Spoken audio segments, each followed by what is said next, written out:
Hello and welcome to Uncovered, the podcast with your host, Jason Irving. Join me in a journey to understand what's truly happening in your world and the world around you. This is not about how you're living life on the surface. It's about what's truly driving you from under the covers. I'm going to take you on a journey to deeply uncover the reason why you are here, the ultimate purpose in your problems and the way that they have shaped your life up until now. See, I believe you have a purpose, and your problems are the highway towards ultimate realization of that journey towards freedom and the reconnection of your true self. I've been told I have a different spin on most things, and I'll be giving you my understanding of life, love, and what we're all here for, purpose. To get the best out of this podcast, drop what you already know so you can discover what's beyond you. So join me, let's play this game of life and bring on liberation, transformation, and change. Let's do this. Hey guys, welcome to Uncovered. I am really excited. I've got this amazing woman that I met last year. She joined our academy last year, and I'm super excited to welcome her in. Her name is Adriana, and we're going to be talking about courage to actually make the life that you really want to lead. And welcome, Adriana, to Uncovered. Thanks, Jace. It's so exciting to have you here. I know there's so many stories that we could tell about your life. You've had a really interesting life of hardship, haven't you? I did. Yeah, growing up wasn't easy. I was born in Brazil, and in this lower socioeconomic part of the country. And growing up was not short of challenges. Mum had severe mental health issues. My parents come from poverty, and when you're poor, there's only one thing that you want to focus on getting yourself out of poverty. And that was my dad's life motto. So he was a very hard worker. He had an incredible work ethics, and that's what he focused on. It was very interesting. I'm the middle child. I have two sisters. So we're 5 and 6 years apart. And by the time I was born, my dad was really busy with, business, and he was doing, what he thought it was the right thing to do, look after the family and really focus on work. So the three of us, me and my sisters, we call Dad the workaholic of the family. And that meant we grew up without him. Because he was never there. He was very busy. And Mum was a staying-at-home mum, and due to her mental health issues, she had a tendency to be very aggressive and very abusive. So we had a tough time, the three of us. I feel like as a child, you always think you're the one that gets the worst.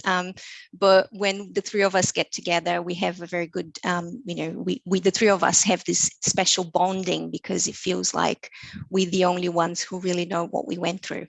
And when we talk about it, they laugh and actually say, yeah, Adriana got the worst of it. For some reason, it was my journey. I believe now, as a 37-year-old, I'm more mature now to understand what happened.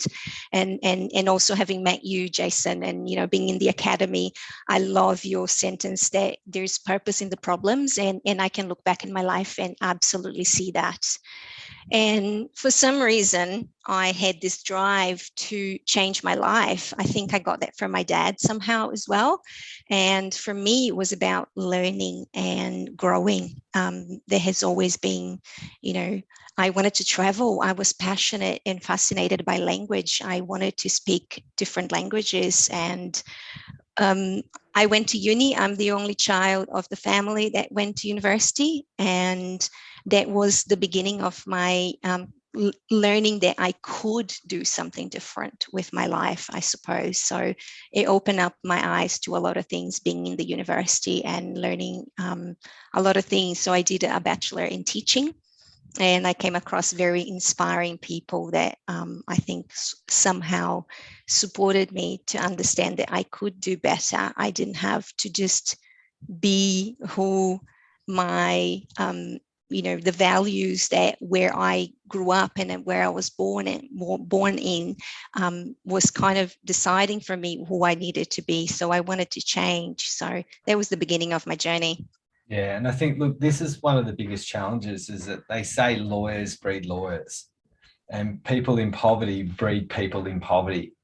And it's a real challenge to actually break that system. I know my mum broke that for our family in our world, where on her parents used to live on properties, and they used to skin rabbits to make money, and they had nothing. And mum remembers not getting Christmas presents and that sort of thing. So there was just nothing given, and she's an amazing businesswoman now. And so when you are building that courage to actually step forward and do something very, very different, it's nice to know that you can. And quite often, for you, you wouldn't have had really the support network available to show you how. And it's so incredible when someone has to get off their own bat and say, well, you know what, I've got to figure this out, and I don't know what it looks like, I don't know where it's going to go, I've got to find how to get there on my own. So tell us about what that means to you. Like, you must be really proud of yourself where you're already at.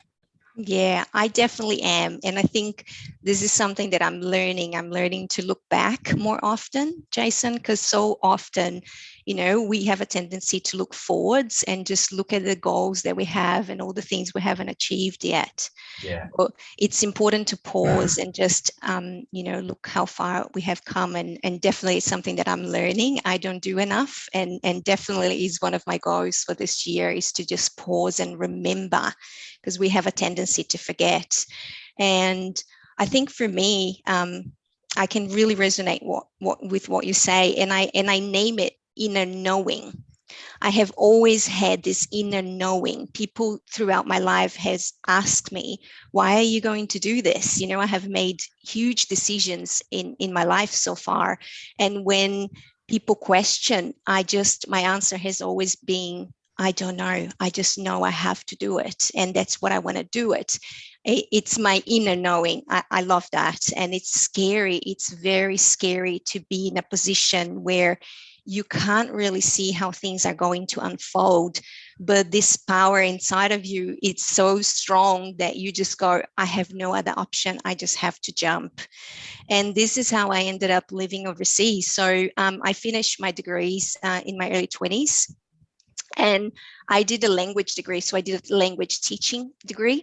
And one of my teachers, she said to me, and Jason, to go to university in Brazil, like at that time, only 4% of the population had a higher education degree. Wow. It's a struggle. We don't have, now things have changed, but when I went to uni 20 years ago, we didn't have a student loan system. So I had, we had evening universities. So I would work all day in a full-time job and go to uni from 6 p.m. to 11 p.m. Wow. And that was my uni time. And I would have jobs on the weekend as well, because I needed to afford to pay for my university degree. And you have to pay, you have to pay for your subjects ahead of time. So you have to save up and then pay and then go to uni. And it gets to a point that it's very interesting, because I remember feeling jealous of the other kids that had wealthy parents or parents that were also supporting putting them through university, because they would simple things like being able to have McDonald's before you go to class, like those sort of things. I didn't have that. For me, was very much a focus, do it, delivery. And one of my teachers at the time, she said to me, I was a year away from finish uni, and she said to me, Adriana, it's amazing how you have this ability to pick up language quite quickly. And I study Spanish, Jason. I didn't study English. For some reason, I picked the wrong language at the time. It should have been English, but I studied Portuguese and Spanish. So that is what I gravitated towards at that time. And my teacher said, you should go abroad and you should learn English now that you're about to finish your degree. And I thought, how the hell am I going to do that? But the moment she told me that, I had this feeling inside of me, and I was like, oh my God, this is going to happen. So as soon as I finished my degree, I worked and saved all my money and managed to pay for 3 months of English school in Auckland, New Zealand. And I had a little bit of money left to pay for a couple of weeks of accommodation and my flights. That's all I had. So here I am, early 20s, did not speak. I spoke half a dozen of English words, really. I landed in Auckland and everything happened quite quickly. And I remember landing in Auckland. I didn't know anyone in Auckland. It was April 2006. And I remember landing in Auckland and looking around and going, what have I done? Yeah, right. I don't speak the language. I'm in a foreign country. I don't know anyone here. I'm not sure how I'm going to make it. But that is another purpose in the problem. The first thing I did, I went to school on Monday. I arrived on Saturday and went to school on Monday. And I had one of the students in the class was Brazilian, and she had been there for 6 months. And I remember saying to her, she was like, oh, you're the new student who arrived yesterday on the weekend. And I said, yes, I am. And obviously the school had set up for us to meet as a support system. Yeah. And I said to her, I don't know what have I done? Like, I don't know what I'm going to do from now on. Like, I didn't plan forwards. I just planned to make it here, but I have no idea how I'm going to make it forwards. And I'm going to run out of money very quickly, and I can't call my parents for it. And she said, it's okay. You can get a job as a waitress because student visas, you can work 20 hours a week. And I was like, I don't speak English. So I went home that day feeling shocked. And then I thought, like, I was lying in bed and I was thinking, well, if I'm going to be a waitress, I just really need to learn the English words of food, right? Like, that is what you need to learn. That's so awesome. So here I am. So I decided that was going to be my goal. That's all I was going to focus on, learn the words of food. So I would go to school and do the classes from 9 a.m. to 1 p.m. And then I would get my paper dictionary. Remember the times we had a paper dictionary book? I had this little book, and I would go to the supermarket with my dictionary, and which was down the road from the school, and I would spend hours at the supermarket. I think the staff got to know me somehow. They were probably thinking in the beginning I was going to steal something, but I spent the whole month going to school, going to the supermarket, and I would literally be there for hours, at least 5 to 6 hours a day, reading the packages and looking at the foods and then translating at my dictionary. And then after a month, I got a job as a waitress. That, like, Adriana, like, no one in Australia listening to this would probably ever even comprehend doing something like that. Like, when I think about you from a third world country, it's like finding, like, the coolest thing about someone who wants out, they will find an ingenious way. There's another lady in the academy, Hannah, who did the same. She had no English skills. She's amazing with English now, and she managed to get herself a job because she wanted something else. And I think when you have that something in you, and you have the courage to have take a leap out of your own world, you will find any way to do something. Like, when I think about some of the people who I've met along my journey, and they say, oh, it's a bit too hard to breathe today. It's paper cut experiences, really, in lots of ways. And then you're like, okay, I want to get out of here. Now I've stepped here, and now, oh my God, what am I going to do? And then someone offers you, do this. Now it makes sense when I told you, gave you some instruction around in the academy. I was just like, okay, move here, do this, do that. And you're like, okay, I'm going for that. And you did them all. I was just like, oh, this is awesome. She's ingenious. She's a genius. She actually takes advice and actually rolls with it and does it. And then, one of the things that happened, I could, because I'm a little bit psychic, as you know, I could see your partner up in Queensland. I was like, you've got to go. Your partner's up there. It's like, okay, you show up there and there he is. He arrives on your doorstep. And that's what someone who is willing to take advice of their own, take advice that feels right from that penetrating feeling inside, because most people don't listen to that penetrating feeling, do they? No. And it is absolutely the right thing to do, right, Jace? But it doesn't mean it doesn't scare you. It really scares you. It terrifies you. And you just have to go, I just have to trust it. I just have to trust it. It becomes this inner affirmation. It's like you talking to you. It's like, I have to do it. I have to do it. And you have to do it. And then once you do it, you start getting momentum. And then you go, oh, this is actually working.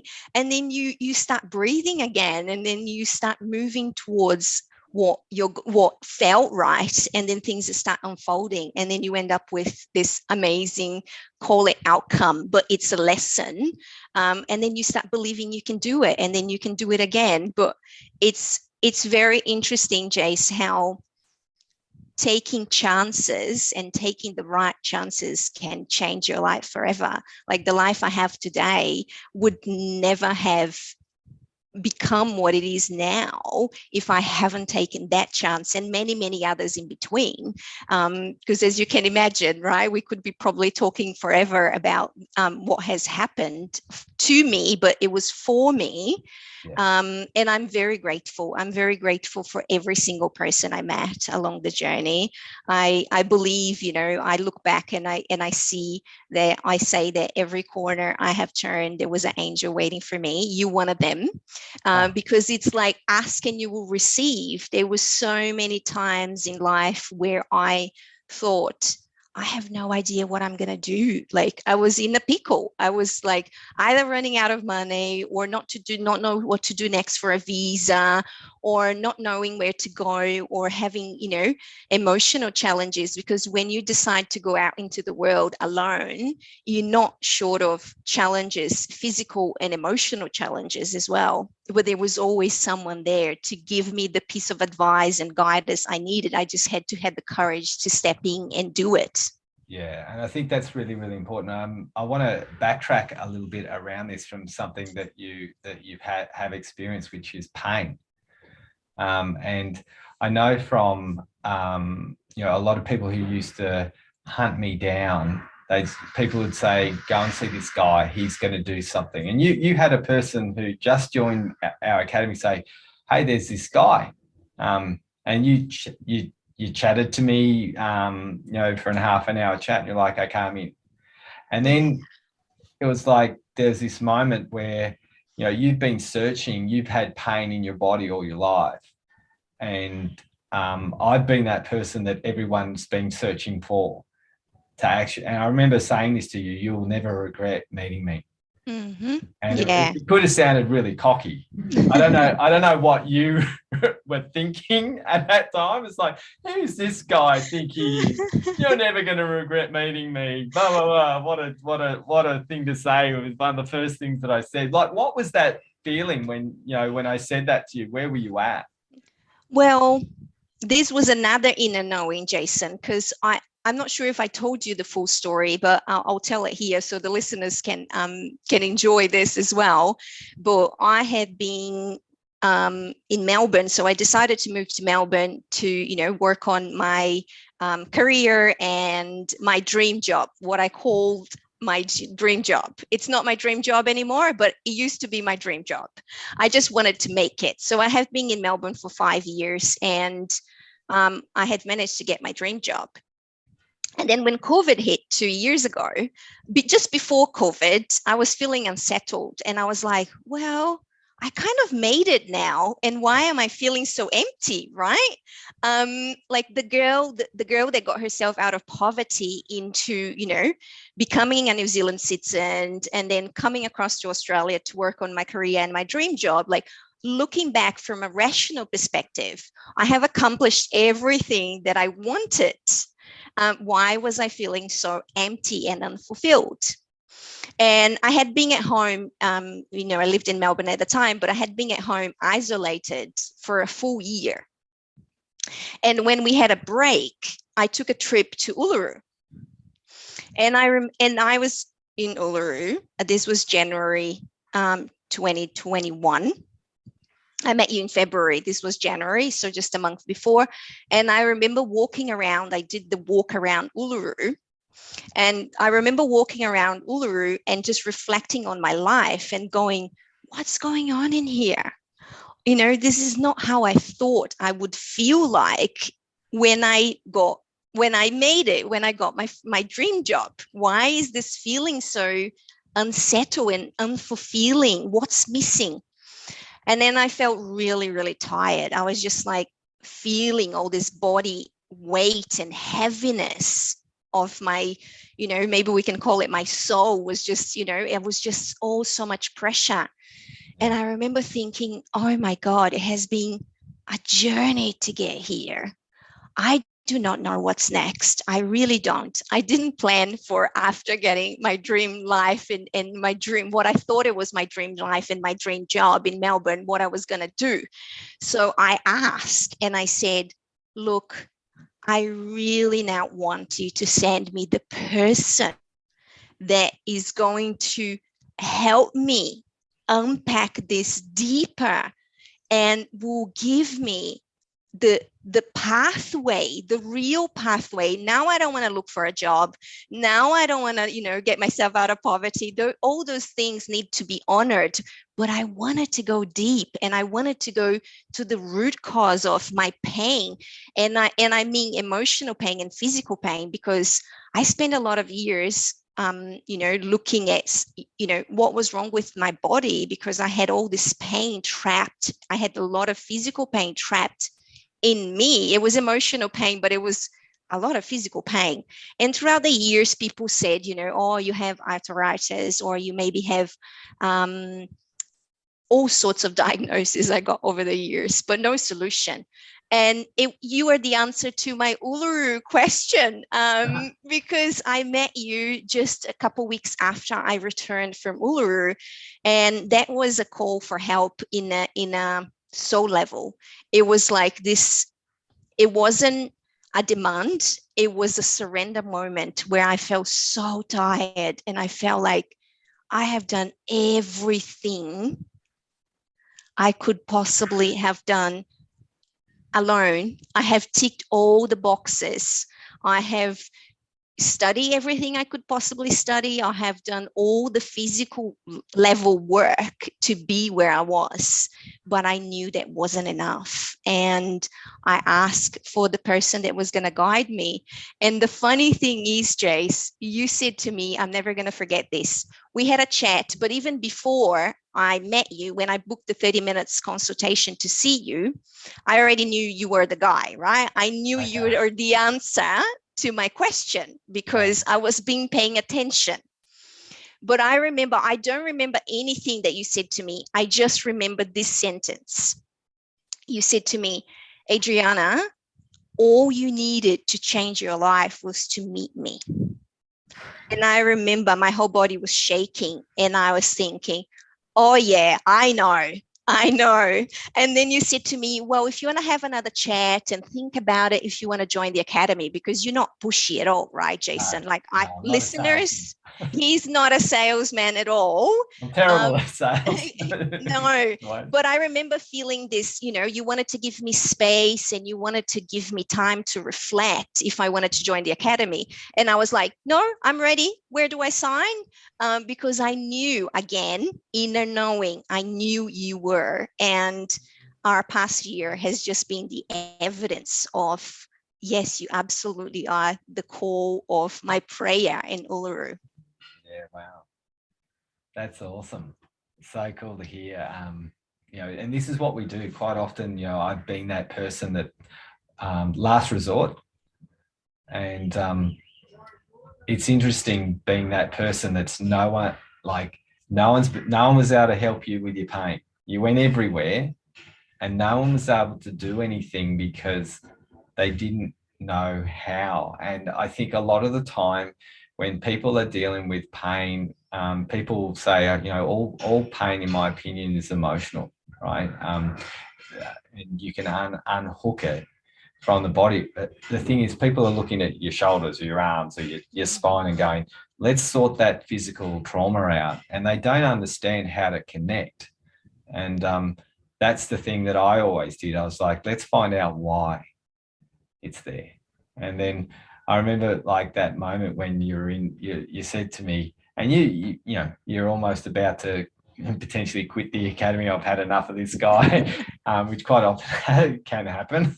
And you bravely took that step, because I think it's scary when you've had pain all your life. You become so used to a particular phenomenon that you wouldn't know who and how you would be without it. Would you agree? Absolutely, Jace. And I think looking back now, I'm still learning to live a life without pain, right? Like I wake up sometimes and I'm just like, oh, my hips feel really nice. Because I used to have excruciating pain. I used to wake up in the morning and feel like, oh, I'm feeling the pain again, because only sleeping would feel this sense of relief, right?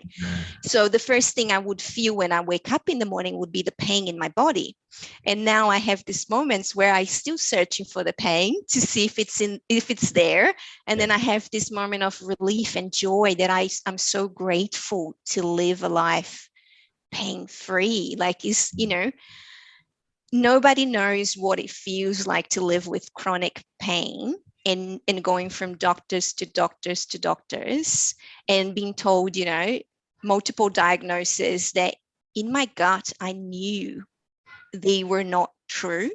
Yeah. I didn't know what it was, but I knew it wasn't true. And I have searched for alternative holistic health multiple times in different places as well, but it was never sustainable, Jason. And this is what amazes me about the work that you do, because it's sustainable. Well, you don't need to go there every week to be right. Well, this is the thing that I used to feel like I was failing people when I was a healer, because everyone wanted me to dial them up to the pain-free.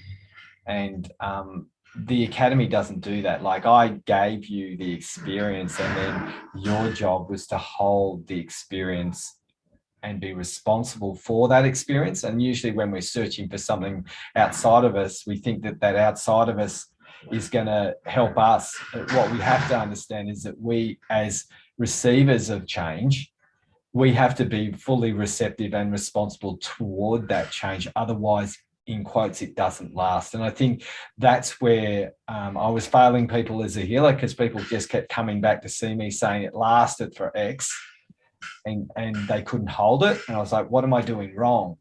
And that's where the academy was born, because I was like, I need to actually educate people around how they think, how they feel, and how they live. And if I could educate how people were doing their life, I could help people re-educate themselves how to live, how to understand, and how to live a liberated life. And this is the tricky thing around the therapy model to the education model. You're a teacher, so as a teacher, your job is to educate a student so they can actually not suffer consequences of their life in any form of teaching that you do. That's the role of the facilitator-based teacher. It's to hand over wisdom and knowledge so the receiver can live by that wisdom and knowledge and grow. And I think one thing I learned when I was working with people, I had people referring to me, therapists referring, and I was watching them, and I was like looking at the clients and going, these therapists don't want them to be better. And sometimes I'd have to say to they weren't very happy with me, but I didn't want clientele from people who if I was having to see if that person would come and see me, I could help them get better. and I'd show them, find them a way. But if they were stuck with that other therapist, the other therapist was reliant on their income sources. And my whole process is to actually help people rely on their own sources. And that's always kept me in a job. I did that in IT as well. I gave everything that I had so people could actually take that responsibility. And then people like yourself, like everyone says, have you got more, Jay? I'm like, oh, for God's sakes, you want more? I don't know whether I have more to give. But you guys have all pushed me to give you more and show you more, and share with you more. And I think that's where the thing that we do, we externalize change instead of internalize greatness and liberation within those changes.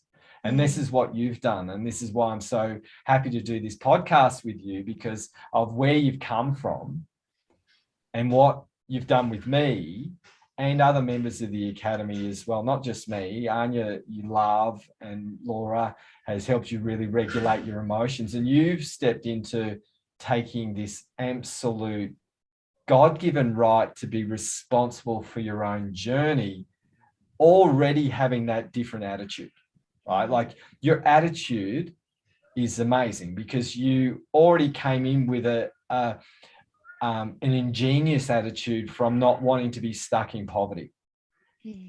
Thanks, Jace. Yeah, and I think that is the key, because we say this in teaching all the time. You're not an empty vessel that someone will pour water in it. Like you grow, you need to take responsibility for what you're receiving and do something about it, because learning and changing doesn't happen just because you sit around waiting. Like that's not how it works. You need to take charge.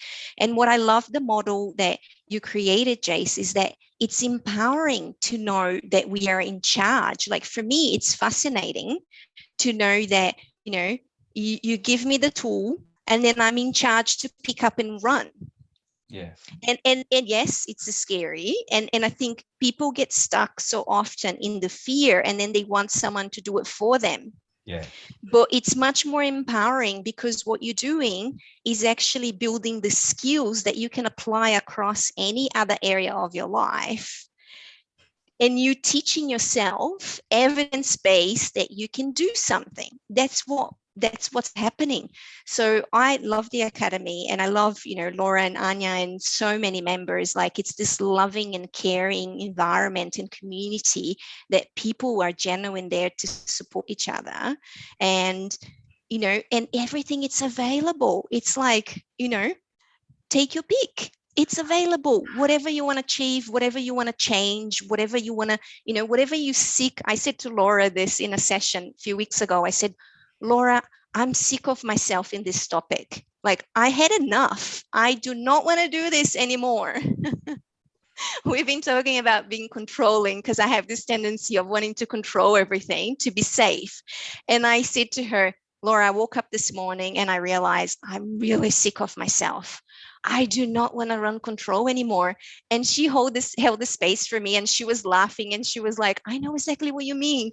Let's change it. And I was like, brilliant, let's change it. So you can literally work in any area of your life in the Academy that you choose to change. And I think, what's better than that? Like, I don't know anywhere that you can go for that type of sport, I really don't. Yeah, it's fascinating to watch. There are people that we've helped increase their business by 70% every year, simply because we've helped them increase one thing. Like a lot of the time, people are wanting something, but they don't know the reasons why we're holding ourselves back. And all we did with him is we just helped him with his value, and then everything started to open up. Because look, at the end of the day, everyone needs to learn how to value themselves in a certain way. And a lot of the time, unworthiness is the kicker that actually is in all of us. So it doesn't matter how much money you earn, how much, what you look like. A lot of the time, unworthiness is the thing that doesn't give us a clean bill of health in whatever area we're stuck. And we make unworthy based thoughts and feelings and decisions. And once we realize that we can step and change one area, then we can start moving into others. And there's 6 main areas that we focus on in the Academy: health, purpose, money, friends, family, and intimacy. Right? And when you those things basically embody every part of your life. And when you get one part right, then you can get a whole bunch of other parts right. And one thing I've said to, like, you're a like, I want to do it all type of person. I said, Adriana, no, let's just focus on this, and then flower beds will open in other areas when we just focus on one thing. And you're like, but I want it all. I'm like, no, let's just do this, and you'll watch and you'll see that these beautiful things will start opening up, like, and you'll start to change. And I think that's the fundamental principle of, courage. When we take this back to you as a person, that you're willing to do something which a lot of people who have been in a place of difficulty, to actually get external advice, it's really hard, like really hard to do, to take external advice when you've been hurt in your life.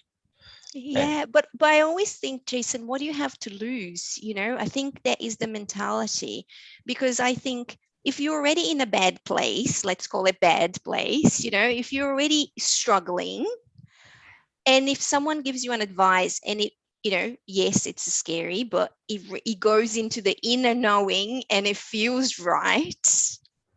Even if you don't want to do it, just give it a go. Just give it a chance. What do you have to lose? That's one of my life mottos, Yeah. Like, what is the worst that can happen? When I look at decision making, I just go, right, what's the worst that can happen? Can I handle this worst outcome? Yes, give it a shot, because you never know what you're going to find. And I think that, to me, is one of the definitions of courage, is to be the willingness to give it a shot. That's it. Without knowing what you're going to find, what's on the other side, but wanting enough that you will just do it, and knowing you can rebuild. If things don't go well, you can rebuild. And you're never going to miss out what's meant to be yours. This is another thing that I really believe. Sometimes we just find it in the roundabout way. We have to go in a few circles first, and we lose ourselves, and then we come back, and then we'll go, oh, okay, I found my way again. And off you go. So I think, what's life if not us giving it a shot and attempting? At least we're going to grow old and look back and be proud of having tried, right? 100%. I think this is a really important concept for listeners to get, for you guys to think. We're looking at a person who had nothing, right? So she had nothing to lose because she had nothing, right? And so there's a challenge this, and I'd love your take on this, Adriana, is that a lot of people who have nothing, or they have a little bit of something, they're worried about losing that something. When you've created your security, you've got everything you need, like, why, you built everything, as you said, that there's a calling inside. And I think people lose the calling. And the thing is, the loss is actually regret if you don't make a choice.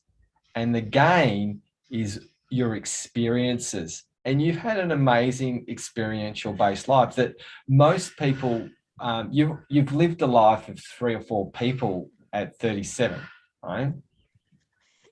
Yes, that's what Mark, my partner, keeps saying, because we met 8 months ago, and when you meet someone, all the stories, you start sharing all the stories. And for me, this has been really interesting, because I'm listening to myself as I tell the stories to him. And we laugh, and he said, how many lives have you lived already? Like, how many lives have you had in this lifetime? Because it feels that way sometimes. But I think, Jason, yes, not having much to lose, it's a powerful concept. But also, when you do have something to lose, which we all have at some point, right? We build, and then we become fearful of losing of the things we have achieved. But at the same time, if you build it once, you already have the blueprint to rebuild again. Listen to that, listeners. Listen to If what she's saying right there. you have built once, that's how learning happens, and maybe because I'm a teacher, I know those concepts and makes it things easier, but you already have the foundation. You're not going below that because who you are is already in that level. So Yeah. by you giving it a chance to step up, if you fall, you're going to fall to the level of your foundation. It's already there. Yeah. Plus, you already have the skills that you need to rebuild what you had before. So I think that's what people get caught up in, the what if I go backwards? What if even if you do, you can rebuild really quickly. Yeah. Because you have already mastered the place where you're in now. Yeah. And I love this attitude, Adriana, because look, I think that this is a growth attitude. This is a part of you that you probably have always had built inside of you. You find this inner calling, you go, I've got to chase this because it's actually calling me to stand up and be more, right? And I had the same, like I've had this, I've been successful as an IT programmer, and then I was just like, I've got this calling, I want to be a healer. And then I did that for a really, really long time, and I'm really gracious at the time because it gave me all of the techniques that I'm sharing now in the academy. Now, the biggest fear of loss for me personally, and this might make sense for some listeners that have this scenario. I was making a break from a very secure job that I created, but it turned into a job. It became a job, not a calling, because I'd done it so many times. And I was just like, and now I know this stuff, and I know I can help heal cancers. I've done that many times. I can help change people's bodies, but I wasn't growing. But the big thing that you might be interested in here, listeners, that if it failed, it's not just me failing, 3 kids and my wife. It was all on me to transform into the academy from a really stable position. I was always 4 to 6 weeks booked out as a therapist. I always knew how much money was always going to come into the bank. And then I went, right, I could have this all fall apart, but it wasn't just me falling apart. It was the whole family's falling apart. And it takes courage to take that step and go, you know what? I've got the responsibility of 3 little humans and 1 adult to take this leap. And the gift I got was the attitude that Anya had, which is exactly like you, because I wouldn't have taken the step if I didn't have Anya's attitude, because I didn't have your growth mindset in this way of approaching. I just didn't have the courage to step where I wanted to go. So what I had to do was actually take the courage of my wife, Anya, to actually give me the steps and give me, you can do it, because I just didn't have your capability in my bucket. And sometimes, and I did this for you, I did this for you when you joined. I said, do this, this, this, and this. And you're like, okay, right? And sometimes it takes someone else to actually have that belief in you that you can actually achieve the results that you're looking for. So when you've got that responsibility that you have with that your decisions actually are hinging on others, you can actually stop them because of the worry. And I think this is a big mistake that we make, because if we do that, all of us could be sitting in jobs we don't like. Oh, I've got this responsibility for my kids and all of that, so I can't do it. And those people stay in jobs they don't like. And that's tough. Yeah, it is, Jace. And also I think it's inability to think forwards as well, right? Like, because I like the idea of thinking about life backwards. I love this. I've been fascinated by this for years now. The idea of who you want to be when you're 80, and then what are you going to be doing, and how are you going to feel about yourself, and then 70, and then 60, and then 50, and once you know that, you have kind of a blueprint again for who you want to become and what are the skills you need to develop to get there. Allowing room for movement, because life will happen and it will happen for us, but also knowing where you're going, because if you only think about today and this job or this decision, what's right in front of you, and you can't think anything beyond that, it's really hard to make those calls. It's really, really scary, because then you only think what problems you could be creating right now, rather than all this impact and solutions you could be creating in the future. So sometimes you have to sacrifice today to achieve tomorrow. Yeah, 100%. And look, the coolest thing is meeting you. And I know, like, one of your biggest gifts and one of your biggest problems is actually care. Like, you care for others. You've always cared for others at the expense of your own health. You don't do that anymore. But when you've got the care and the want and the courage, you can see that the journey has only just begun for you, Adriana, about where you're going, how you're going to help people. Because we can see, like, we do astrology, Academy listeners, so we can see where people can go and what they're capable of. And you've got a watch this space capability in you, right? So when someone like me or Anya or Laura gets the chance to work with someone like you who is willing to say yes, who's willing to have the courage to put themselves out there, we know already with your attitude and the way that you approach, you're going to actually become successful helping people in a really, really big way. Now, of course, we don't know what that looks like, right? But as you said, you have a blueprint, right? And this is what's really important, listeners, is that when you meet someone who has an attitude and a blueprint, you've got to think, well, where are you right now? Do you need help building the blueprint? Because you've seen, some of the academies members who've had no knowledge of where they're going, they know where they want to go, because the first thing you need to do is actually figure out, well, what's holding you back from taking that chance on building something. I agree, Jace. And then finding the support. I think that's the academy. Again, it's amazing. It's the support. And something, I want to go back to something you said before, Jace. I think it's essential as well that, when you do this amazing for everyone in the academy, like having someone that believes in you more than you believe in yourself, it's so powerful. Because, and you done this for me in my relationship bucket, you believed so much that I could do this, that I manifested an amazing partner. And I never believed I could do that. Like, I wanted, but I didn't really believed, because of my family background and all the abuse and everything that had going on in my childhood. But you believed in that area, in me, in that area, and that's what got me across the line. And yes, again, it takes a lot of courage. It's a struggle. It's being full of joy, and it's hard, because it's going towards your biggest fears.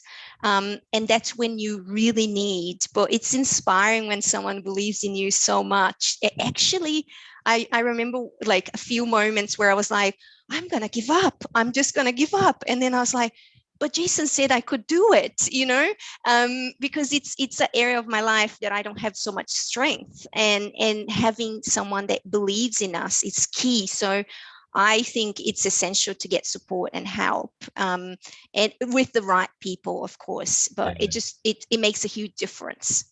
Yeah. Have you had, like, in your life, when you've gone and searched for support, have you had people enable you to stay stuck? Like, have you had the other side and experienced people who were wizards, so they said, and what they did, but they actually kept you bound to pain? Absolutely, Jace. I had the experiences of, people. Looking back now, at that point, I wasn't aware, but now I have more awareness that I can look back and see what was happening. You go and you see people that do holistic treatment, and even therapists, and they want to keep you on. It's almost like, I want to be your weekly fix, and I want you to need me. Yeah. I had a therapist saying this to me years ago. She said to me, oh, when you're having a hard time, you know, even if you just think about me, you're going to get better. And then just book yourself an appointment. Right. And at that time, I couldn't, because when you're in pain, you don't really have the mental space or to actually think, because when you're in pain, you just want to get out of pain, especially, you know, if you can't move part of your physical body. I used to have this pain in my shoulder that my arm wouldn't move.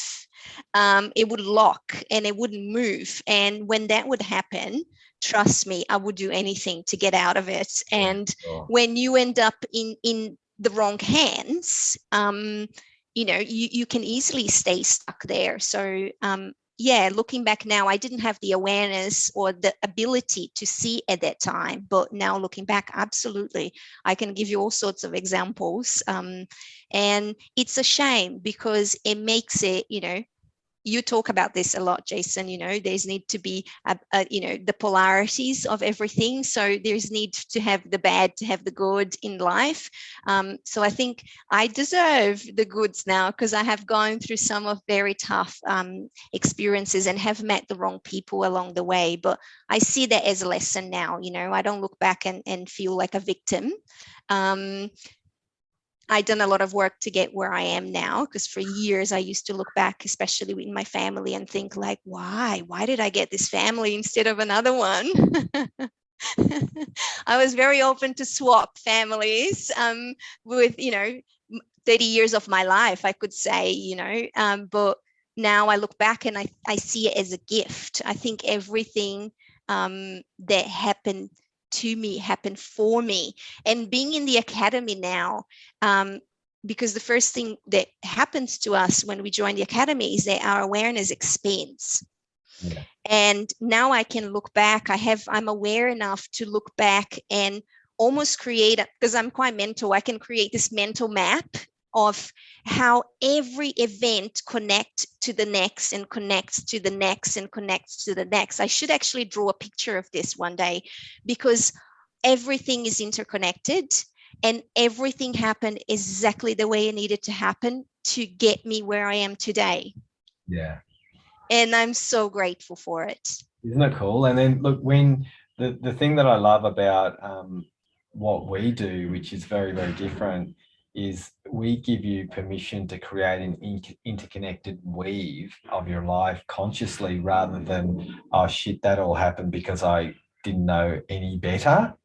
Whereas when you actually, as you said, become aware, you have an opportunity to write a book of your life that has magic from your past, but doesn't have the derailment. So you don't create a future based on your past experiences. And this is what most people do.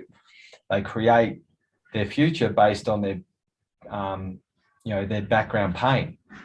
And when you don't have that, then you get to write a fresh book in a new book and figure out, well, how do you want to choose to create the life that you want? And now, listeners, it doesn't mean that everything is going to go perfect, because that's not life. Life never gives you everything perfectly. It gives you an opportunity to be conscious of when things don't go well and what can you do on the fly when they're not going well. Because most people, and you would have done this, and when you get frustrated, you're aware. There's 3 stages that quite often happen. There's the ignorant stage, where you have no clue it's happening to you, and then it's happening for you, but you're still doing the old pattern, and you're like, I'm sick of myself, like you were talking to Laura about. And then there's the 3rd stage where you make the breakthrough, and you need to have all 3. That middle stage sucks ass, because it's like, I know I'm doing this and I can't help it and I'm still doing it, right?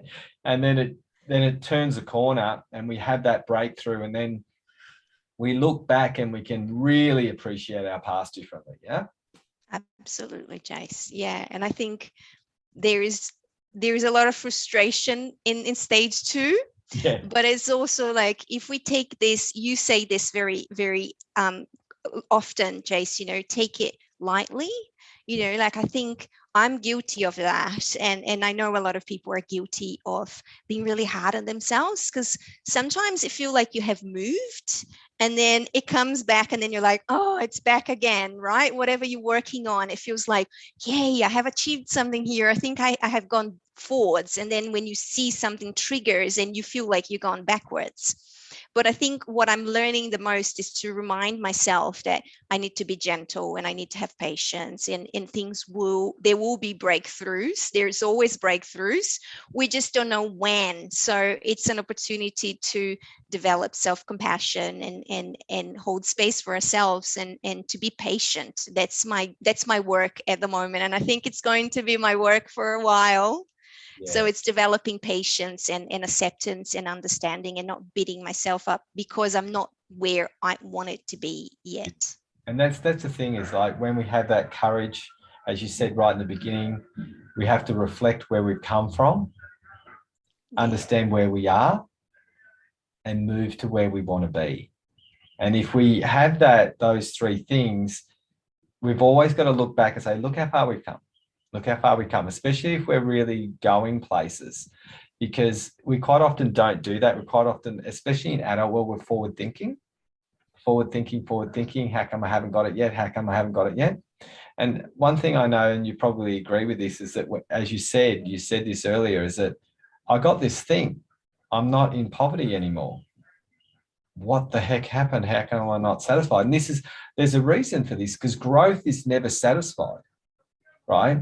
We have to know how to do it elegantly so we don't beat ourselves up when we are growing, because it will never satisfy ourselves, listeners.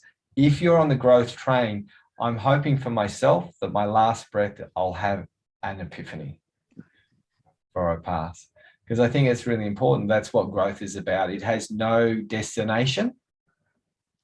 It's only got waypoints that we touch. And as we go along, we keep going. And then I have the same problem as you, is that, when I finished the 3-year academy, I'm doing a 4th year right now. When I did those 3 years, I was like, I spent a day celebrating instead of actually going, hey, look at what I've done. I built something from nothing.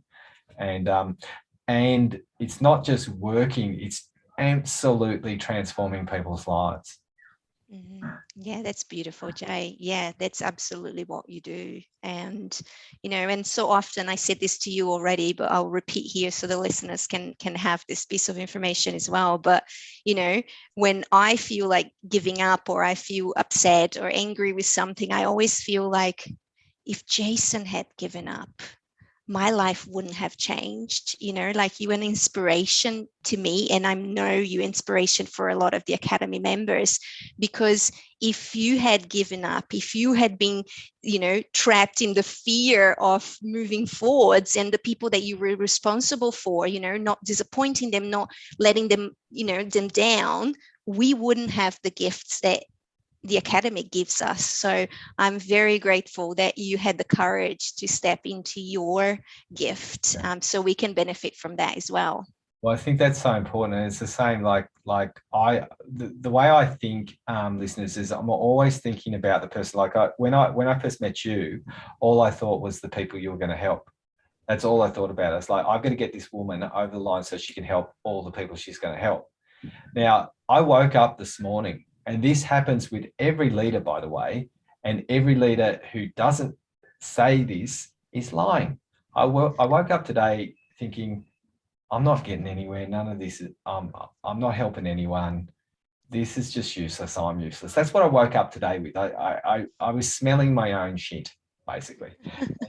I was just like, I had someone send me a message saying, hey, Jason, every time I think this way, one of you people send me a message of, oh my God, thank you so much. If I didn't have you in my life, it sort of ruins my pity party. Like, I'm having my pity party. One of you guys comes in and ruins the crap out of my morning that I was having, of my own defeatist attitude.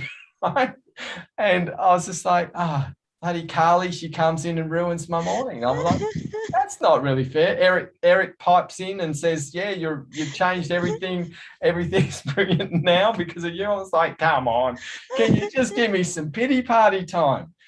all leaders go through this. You are going to go through it, listeners, throughout your whole life. You're going to have parts and you're going to be thinking, I haven't done what I've set out to do. I'm just not where I think I should be. And leaders don't share this sort of thing, right? They don't. And that's what is really different in the academy, isn't it, Adriana? I ask all of you to be as vulnerable as you can. At the same time, if I'm not leading that vulnerability, none of you guys can.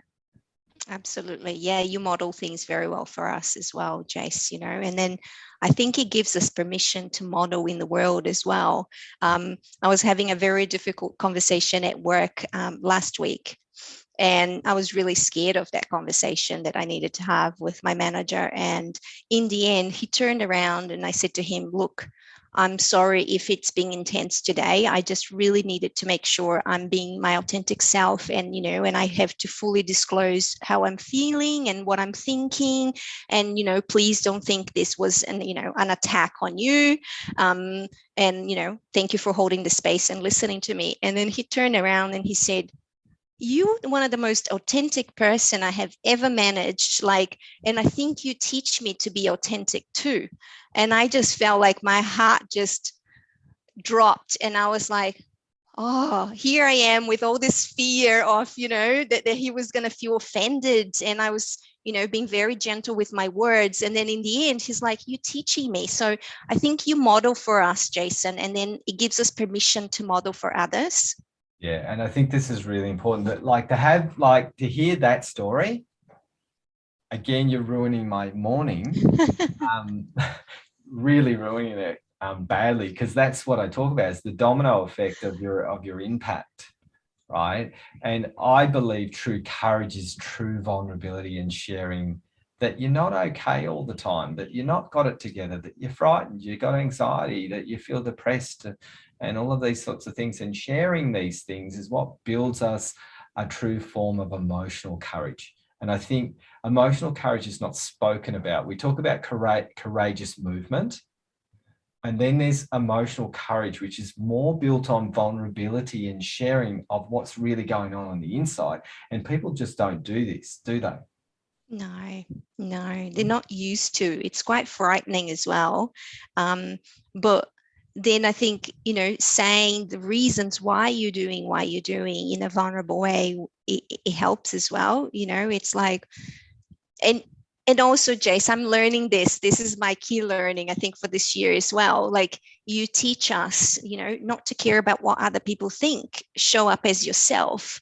And that's challenging in itself. But I think you can see, he could easily have said, oh, wow, you overshared today. He could easily have turned around and said, wow, please go talk to someone else next time. I don't want to hear it. But he held the space, and then he acknowledged that I was being authentic. And that felt really good. It felt like, you know what? It's okay to be myself. And if he had done anything different, I probably would feel the same. I would be like, okay, it's his problem that he wasn't able to see what I was doing. Yeah. And it's twofold. Like when I hear you, if you think about your background, your history, when you have an experience with a manager who actually does exactly what you're asking for, like your partner does as well, yeah, it means that you've created the fundamental change within you to have the outward journey actually reflect on your transformation. And this is what happens, listeners, when you're actually moving into a greater version of yourself. Your authenticity and your honesty doesn't get beaten up. Right? It gets respected, loved, and cared for, because you're willing to start standing up for that respect, love, and care. So people actually reciprocate. And it's really lovely, because that's what true courage brings. You were frightened, you took a step, and you did it anyway. And that's what the truth is that, I know today, I woke up feeling the way I felt. I've just had someone join the academy. Chatting to a couple of people this afternoon around stuff, and here I was thinking this is worthless, and then someone says I'm in, like, after half an hour chat, simply because I know our stuff works. I was having a moment that I'm courageous enough to get up every day to actually do the opposite to what my head's doing. Right. And I think that's really courageous. Like, you can follow what your head does and say, I'm not good enough. I never would be talking to you right now. Right. And that's the truth, is that if you follow what your head does and the way that your heart can dysfunctionally read you, you can actually just stay safe and secure within your own pain. You have to be prepared to have that courage to be emotionally vulnerable, movement-based courage, to get yourself in. And courage comes in all shapes and sizes and facets. It's not just about, now I could stand in front of the lion and put my head in the lion's roaring head, right? That people do, which is a bit scary. It's about knowing all the facets, like you creating a new partnership, you standing up for yourself as a boss, you standing up for the next journey in your plan for what you're going to do to help people grow, knowing that you don't know how it's going to look, you're going to get there, you wanting to start a family, like all of these things that actually build up the courage and the strength that we haven't had, and to go, right, let's make it happen. I love it. And I also would like to add, Jace, I absolutely agree with you. And also, it's knowing where you're at. Like, when people think about courage and then they compare themselves to someone else and they go, oh, this person is doing this, this, and that. That's what courage is for me. No, courage is you pushing yourself out of your comfort zone from where you're at, little by little. That's courage, because if you push yourself too far, you're going to break it.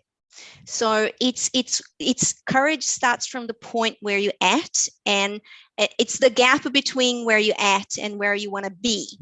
And then how little the steps you will take every day to get there. And it sometimes will be 100 steps, sometimes will be 1,000, but it is from the point that you're in right now. Because if you jump, you'll break it and then won't do anyone any good, I think. And that is based on my experiences. That's how courage it is for me. If I go too far, too crazy, I then don't make it. That's right. And I think that's so important. Such a good way of clear communication. Like, it took me 20,000 steps, let's say, to actually create the academy. I'm talking 20,000 sessions, right? To actually have the courage to say, I have something special to share. 20,000 sessions actually on a roadmap of science says that I'm an expert, and I never put myself in that position. I have expertise that is very, very unique from 20,000 steps. And if I didn't take those 20,000 steps, the academy wouldn't be sitting the way it sits. It needed to have a really prudent, calculated stepper to follow through and keep repeating the same thing over and over again before I took a leap of faith on moving away from the way I was doing it and actually exposing exactly what I do. Because people would just go, put my hands on, oh my God, what the hell are you doing? I feel amazing. They walk out. Right? And as much as that is so good for their ego, it wasn't so good for actually what I wanted to do to educate. And I think that's where we've got to have the courage to be able to do that. And this is where I look at you, Adriana, and I'm absolutely inspired by where you are now. As you said, like, you know where you want to go and don't know where it's going to be. You don't know how it's going to look. And I know the thing that you're really good at is having the courage to receive guidance. And I really appreciate the fact that you took mine last year and how fast you've moved by just taking my guidance. And now I'm sort of taking you on some, like, you're on another journey, you know where you want to go. And it's so nice to actually see from where you were to where you are in such a short pace of time. Thanks, Jace. It means a lot to me, and and having the guidance and the support and the right guidance and support, it's what creates the right change and the quick change as well, because I think I'm very aware that this was a teamwork. This is very much teamwork, and it's interesting because everyone is so involved, and Mark, my partner, is so aware. I tell him everything about the academy. I tell him about the conversations we have, and when and he says to me, "Oh, you should talk to Jason." He's like, this got my back. He plays the game sometimes very well. He's like, okay, honey, go talk to Jason maybe, but this is a teamwork and it's community driven. And I think, that when we are in the journey with the right people, you get there faster and you get there in this, you say an elegant way, you don't have to figure it out everything for ourselves. And this is a big lesson for me because I have always had to figure it out everything for myself, right? I had to break through things and it was about listening to the guidance along the way, but it was never the level of support that I have now. And for that, I'm very grateful for. And I'm really excited to think what's next. What else can we create? And I'm really looking forward to being in the Academy for the next 2 years. I have just started year 2 and it just gets better and better. That's what I have to report for the listeners. It just gets better and better. And it's this very interesting process that you don't know when things will click. You don't know when things will land it, but you know that it will. And that's exciting, that gives you that excitement that you need to go on with your days and weeks. And you just go, it's going to land it eventually. I just have to keep doing my thing and keep showing up and doing what I'm told to do, and going through my own patterns and struggles and facing my fears. And it's going to land eventually. To give an example, I'm writing my book. It's like herding cats at the moment because I don't believe I can do it. And one of the reasons is because I still believe I don't speak English good enough. I'm like, my English just sounds strange. I'm stupid. Adriana, your English is better than mine. Australians don't know how to speak English. Everyone who speaks English from a foreign country, they all speak better than us. And same with New Zealanders. We're not so great at our English. Same with the Irish and Scottish. They're very hard to understand. So I think your English is Thanks, Jace. It's the inner belief system. You see, in a way, I'm still the, early 20 girl that landed in Auckland and didn't speak a single word. She's still there. And when I sit to write, I get this blockers of who's going to read this? You stupid. Look at that sentence. Doesn't make sense, And I'm going through that journey.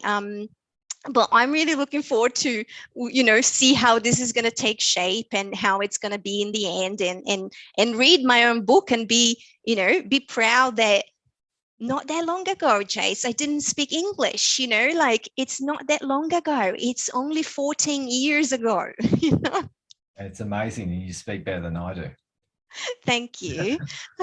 But yeah, it's just keep going and keep doing what we know we want to do, because the book is when you said to me, you said to me a few months ago, what excites you? What do you want to do this year? And I said, I think I want to write a book. And then you said, go do that. So yeah. We've got a framework to build one. It's just you can create a book very, very quickly these days. So, it's really exciting to see. And that's the thing about courage, isn't it? Courage breeds excitement, and excitement breeds life into your world. I love that. And it's such a beautiful thing to see you excited like a little kid writing, instead of going, oh, what's it going to be? You have the thoughts. The courage builds the excitement, that builds the blessing to create the change, to actually live the life that you always want to lead. And this is how it is. Love it. So, Adriana, I'd really like to thank you for being on Uncovered. We've been doing this podcast for about 2 months now. We finally got it done. So I'm looking forward to getting this out there and people having the chance. And listeners, what's one piece of advice that you could give the listeners right now around taking that leap of faith on yourself? Find the strength within you. It's there. Listen to your gut feeling, your inner knowing. I call it inner knowing. Listen, ask questions. It will reply to you, and follow through little by little from where you're at. You do not need to jump. You just need to move a little bit. If it's 5% today, 10% tomorrow, it doesn't matter. Just move. And by doing so, you will get what you want. You just got to have the courage to start, whatever it is. If it is to write a book, ask someone out on a date, start your business, it doesn't matter what it is. It's the same blueprint for everything. That's what I believe. Just give it a shot. Yeah. And thank you for giving life a shot and giving someone is going to listen to this, Adriana. They're going to listen to you. They're going to be waiting for your book. What is going to be inspiring is there are going to be people that we don't know who are going to say, I listen to that. I'm going to do it because I need to. And they might not be connected to us in any way, shape or form. They're going to listen. And this is what I love, listeners, is that we might never, ever meet you. We might never, ever know you. The thing is, you might change just by a sentence that one of us has said, and we'd be happy, so happy for you to live the life that you lead, even if we don't ever meet you. Yeah, that's awesome, Jay. Yeah, let magic happen. Exactly. And thank you so much for sharing your magic today. And we'll catch you all, you listeners, later. And hopefully you've gotten a lot out of this today.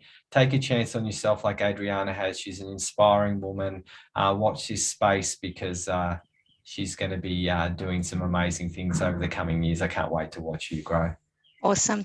Thanks, Jace. We'll see you soon. Thanks so much for listening to our podcast. We really appreciate you and we really appreciate your time because time is so valuable. What we'd love you guys to do, if you like this podcast, if you could share it with your friends, and also our website address for the podcast is www.wellnessbreakthroughacademypodcast.com. Our website is www.wellnessbreakthroughacademy.com. We have a free Facebook group called Wellness Leadership Evolution, so search for that. I'd love it if you could add me as a friend on Facebook. I don't bite, so add me as a friend. And if you want some help and you would really like some support from us in the Academy, jump in. We have a process. You can do a break-in call to connect in with us. We do small courses. We have lots of things that we share. So we'd love the opportunity to give you a chance to change your life and turn it into a free one. You are one transformation away from change. Come and catch up.